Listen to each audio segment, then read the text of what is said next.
Aynan hozir sizning hayotingizda nima sodir bo'layotgan bo'lsa bilingki, demak xayrlisi shu ekan. Robbim o'z bandalariga juda ham mehribon. U hech qachon hech bir bandasiga zulm qilmaydi.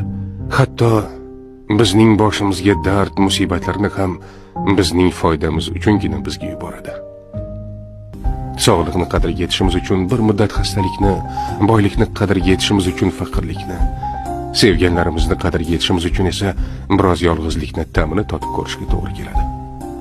Ba'zan biz o'zimiz bo'lishga loyiq bo'lmagan joylarda bo'lamiz. Loyiq bo'lgan joyimizning qadriga yetishimiz uchun. Gohida bizni qadrlamaydigan insonlar bilan sinalamiz. Toki bizni qadrlaydiganlarni ajratib olib, ularning qadriga yetishimiz uchun. Bizning boshimizga kelgan har neda Allohning hikmati bor.